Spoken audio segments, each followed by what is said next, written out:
Apa yang pertama kali kalian dengar dari kata serial killer? Mungkin seorang laki-laki yang bertubuh besar, atau seorang pria yang masih muda, atau seorang gadis muda yang gak nikah-nikah karena sering putus cinta. Gak kepikiran sama sekali kayaknya kalau misalkan seorang nenek-nenek menjadi seorang serial killer, yang menurut gue sih sangat gila. Julukannya Granny Reaper dengan nama asli Tamara Samsonova, seorang nenek yang berumur 68 tahun yang sangat mengejutkan publik di tahun 2015. Penasaran? Langsung aja kita mulai ceritanya.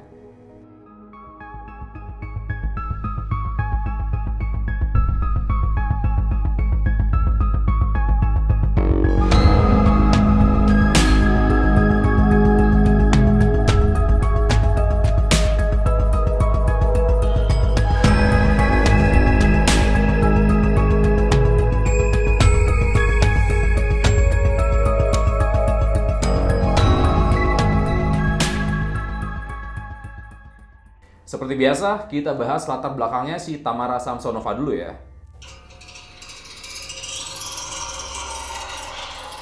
Tamara Samsonova lahir di tanggal 25 April tahun 1947 di sebuah kota di Rusia bernama Uzur, dan kalau sekarang itu nama kotanya Krasnoyarsk Krai. Setelah lulus dari SMA, si Tamara ini pindah ke ibu kota Moskow dan kuliah di Universitas Linguistik Negeri Moskow.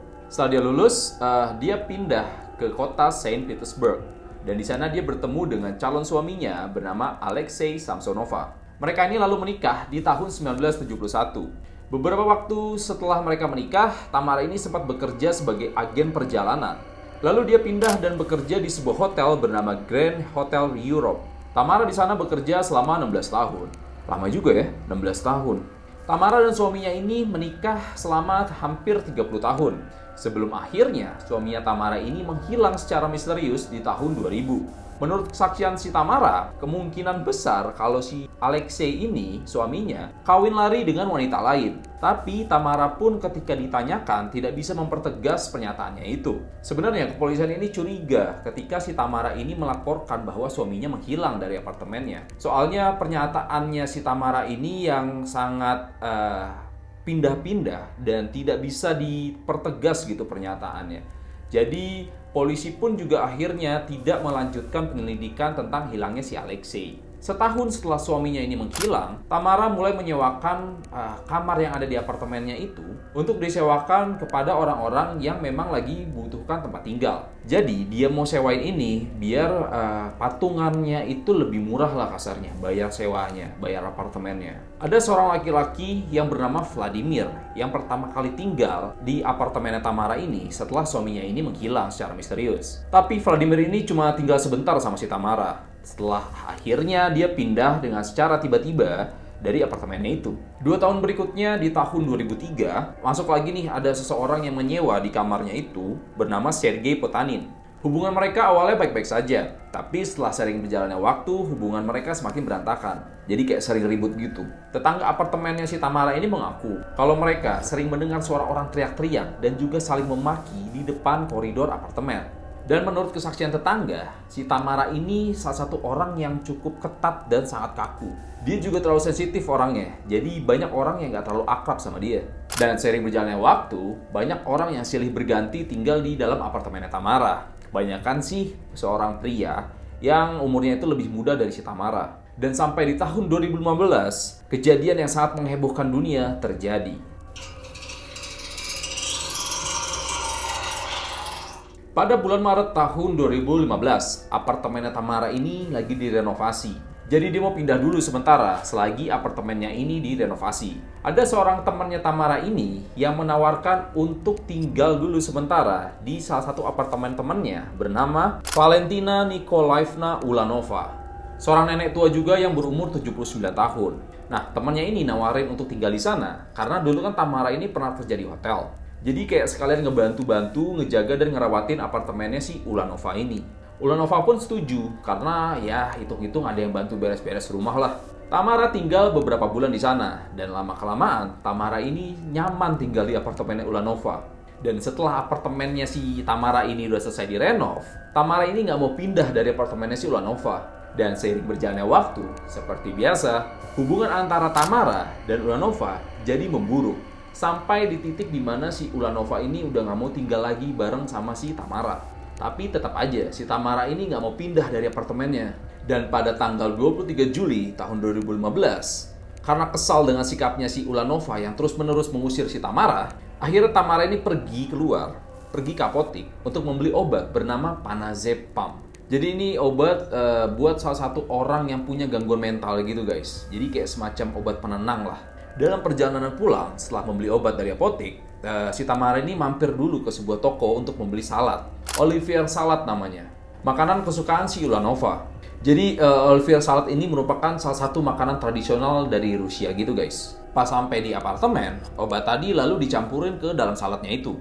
Lalu dikasih ke Ulanova. Jadi dia ini ngasih ke Ulanova itu kayak semacam bentuk permintaan maafnya dia yang tadi udah berantem gitu loh. Jadi dikasih dia itu saladnya. Dan gak nanggung-nanggung guys, sebanyak 50 butir obat Panazepam dicampurin dan dimasukin ke dalam saladnya itu. Tanpa pikir panjang, ya udah dimakan habis lah tuh salad. Setelah si Tamara ini ngelihat si Ulanova makan dengan lahap, ya udah dia langsung tinggal tidur tuh guys. Dan pas jam 2 pagi, Tamara ini kebangun. Ngeliat si Ulanova udah tergeletak di lantai dapurnya. Ini posisi Ulanova masih pingsan ya guys. Jadi dia belum mati karena obat Panazepam tadi. Tamara ini bilang ke polisi ketika ditangkap. Ketika saya sudah mulai melihat dia tergeletak di dapur, saya langsung mulai untuk memotong-motong tubuhnya. Ini gue jelasin dulu ya proses dia motong-motong si Ulanova ini ya. Dimulai dari bagian badannya. Dia belek pakai pisau dapur.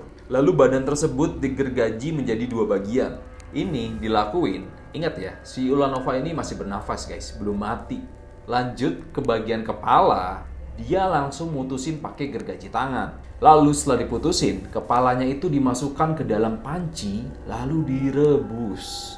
Gila, setelah dia merebus kepalanya, dia mulai motong bagian tangannya, kiri dan kanan. Lalu mengeluarkan bagian dalam tubuh Ulanova seperti paru-paru dan jantung dan direbus juga guys. Setelah dia ngeluarin organ dalamnya itu dan langsung direbus, Tamara mulai memotong bagian pinggul dan terakhir dia memotong bagian kaki. Semua ini dilakukan menggunakan gergaji tangan dan juga pisau dapur. Setelah tubuh Ulanova ini selesai dipotong-potong, Tamara lalu pergi ke kamar mandi untuk mengambil gorden dan membungkus bagian-bagian tersebut menggunakan gorden kamar mandi. Lalu membuangnya di sebuah danau di jalan Dimitrova. Sementara bagian pinggul dan kakinya itu cuma dibuang di belakang apartemen.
Alasannya sih karena dia nggak kuat lagi untuk ngebuangnya jauh-jauh. Jadi kayak keberatan gitu dia ngebawanya. Ya lu bayangin aja nenek-nenek umur 68 tahun gitu. Dia ngebawa, dia ngegendong badan. Ya berat lah pasti.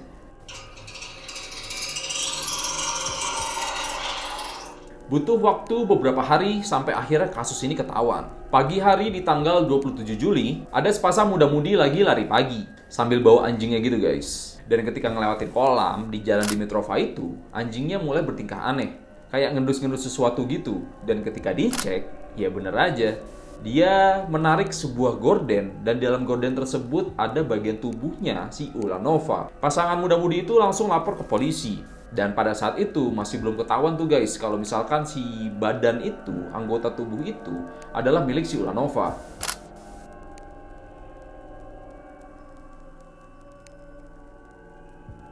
Polisi lalu berkeliling di sekitar jalan Dimitrova dan juga ke apartemen tempat si Ulanova ini tinggal buat nanya-nanya ke warga, kira-kira warga ada yang ngelihat sesuatu yang aneh nggak di hari-hari sebelumnya.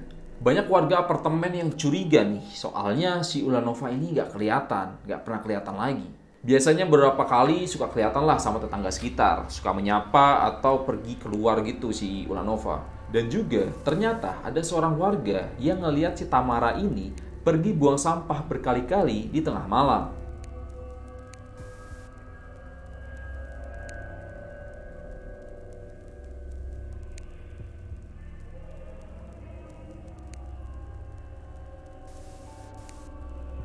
Iya, di jam 2 tadi kan kalau nggak salah tuh dia bangun tidur, terus posisinya dia langsung motong-motong si Ulanova. Ya udah, tanpa pikir panjang, polisi pun langsung samperin apartemennya si Ulanova dan langsung disambut sama si Tamara, guys. Yap, ternyata memang Tamara ini udah menunggu kedatangan polisi, guys. Ketika polisi masuk, banyak darah berceceran di sekitar dapur dan juga kamar mandi.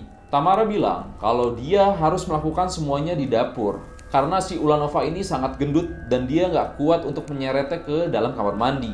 Polisi pada saat itu langsung menginterogasi si Tamara, nanyain alasan kenapa dia bisa ngebunuh si Ulanova. Dan dengan tenangnya dia bilang kalau si Ulanova ini udah menghina dia dan memarahi dia, berkata kasar gitu katanya. Dan puncak kekesalannya ketika Tamara ini ditegur masalah belum cuci gelas teh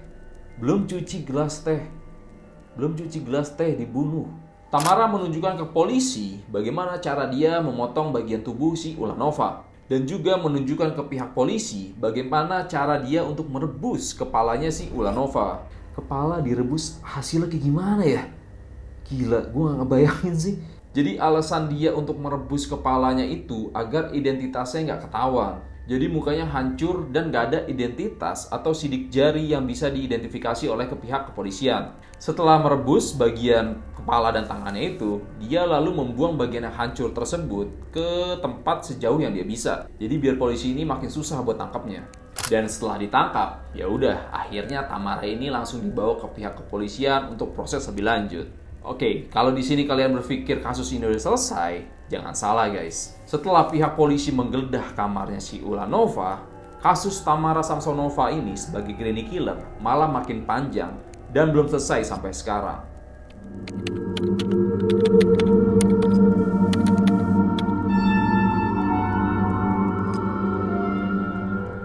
Jadi, penangkapan ini sebuah awal mula dari cerita granny killer. Di dalam kamar Tamara ini, polisi menemukan sebuah diary yang dalamnya itu acak-acakan gitu guys tulisannya. Ada yang bahasa Inggris, ada yang bahasa Rusia, dan ada juga yang bahasa Jerman. Isinya tentang semua korban yang udah dia bunuh selama 20 tahun terakhir. Detektif-detektif Rusia menjelaskan kalau ada sekitar 10 orang yang udah dia bunuh berdasarkan diary tersebut. Tapi detektif Rusia masih enggan untuk membuka diary tersebut ke publik sampai penyelidikan kasus Tamara ini selesai. Satu korban yang pasti, dulu 12 tahun yang lalu, pada tahun 2003, pihak polisian juga menemukan sebuah badan tanpa kepala, tangan, dan kaki di lokasi persis tempat ditemukannya mayat si Ulanova. Pada waktu itu, kepolisian masih belum bisa memecahkan kasus pembunuhan tersebut karena kurangnya bukti dan juga identitas dari si korban itu. Dan ternyata, pas polisi meriksa diary ini, yang ngebunuh laki-laki di tahun 2003 itu adalah si Tamara Samsonova. Gila, baru ketahuan ya, selama 12 tahun. Itu arwahnya gimana gak penasaran coba? Bukti ini diperkuat karena polisi menemukan sebuah kartu nama milik si laki-laki yang dibunuh tahun 2003 ini di dalam kamarnya Tamara. Dan juga isi diary tersebut menjelaskan ciri-ciri tato yang ada di mayat tersebut. Seorang laki-laki yang berumur 44 tahun dan sempat menyewa di kamar apartnya Tamara. Ada tulisannya begini guys, dari isi diarinya Tamara. Aku sudah membunuh orang yang menyewa kamarku, memotong tubuhnya menjadi beberapa bagian menggunakan pisau dapur, memasukkannya ke dalam kantung plastik, dan membuang kantung-kantung plastik tersebut di beberapa tempat. Identitas si mayat ini, seorang laki-laki berumur 44 tahun ini, gak dipublish guys sama si polisi. Tapi si Tamara ini ngaku ketika di pengadilan, aku membunuhnya ketika aku sedang berdebat dengannya. Apa mungkin yang dibunuhnya ini Sergei Potanin ya? Yang nyewa apartnya di tahun 2003. Dan menurut penyelidikan lebih lanjut, kemungkinan besar alasan suaminya ini menghilang di tahun 2000 adalah dibunuh oleh si Tamara.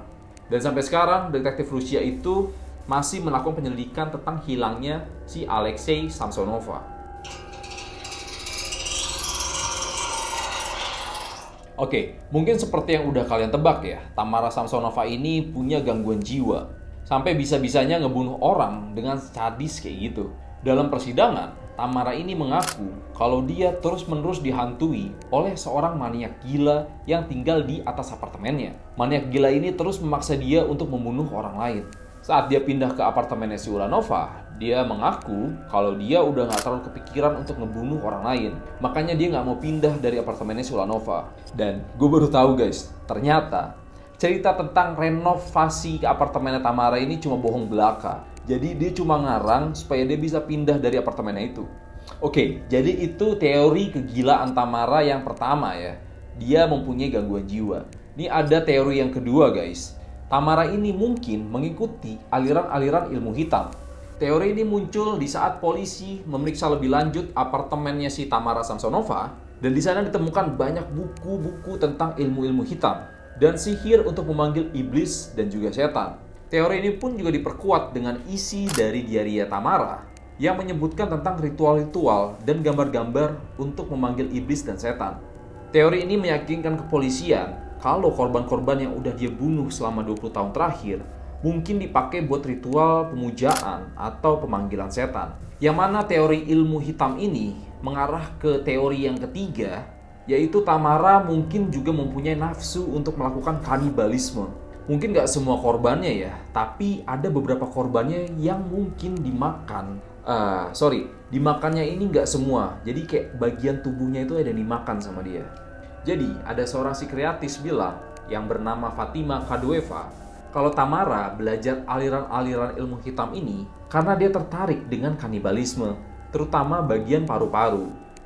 Yang mana menurut si Fatima ini, Tamara ini takut punya paru-paru yang lemah, makanya dia suka makan paru-paru. Tapi kanibalisme ini nggak dipertegas sama polisi ya. Sebenarnya ada curigaan ke arah sana, tapi belum pasti gitu. Jadi pihak polisian pun juga nggak bisa ngasih statement kalau si Tamara ini memang melakukan kanibalisme.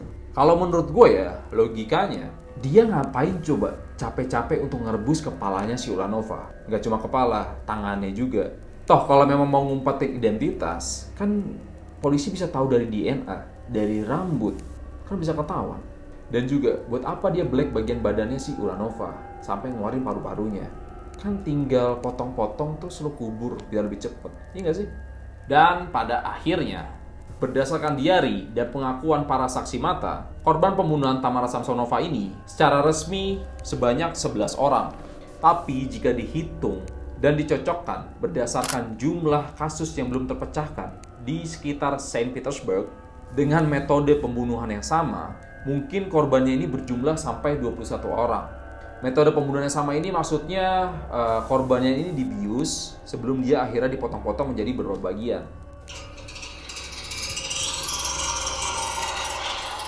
Dan sekarang, Tamara Samsonova lagi menikmati masa pensiunnya menjadi serial killer di sebuah rumah sakit jiwa bernama Kazan.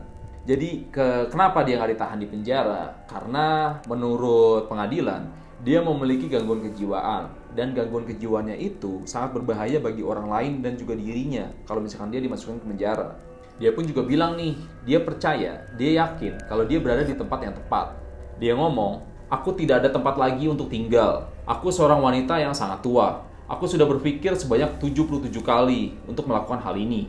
Dan memutuskan aku memang seharusnya berada di dalam penjara. Aku akan meninggal di sana dan pemerintah mungkin akan menguburkanku.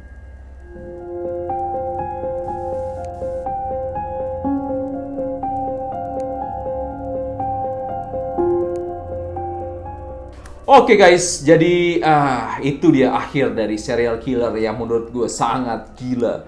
Seorang nenek-nenek ngebunuh orang. Gue gak kepikiran sih, dia bisa gitu, dia tega dan dia kuat.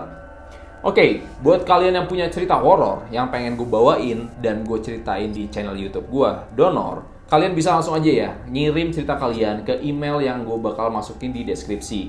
Atau mau cerita langsung menjadi narasumber, boleh banget. Bisa DM gue di Instagram gue yang bakal gue cantumin di deskripsi. Oh ya, yang mau request tentang cerita-cerita horor atau gue ngebahas serial killer atau gue ngebahas unsolved mysteries, kasus yang belum terpecahkan, kalian bisa langsung aja komen di bawah. Nanti langsung gue bawain di Donor. Oke, dan terakhir, thank you so much for watching guys. Sampai ketemu di Donor episode berikutnya. Bye-bye!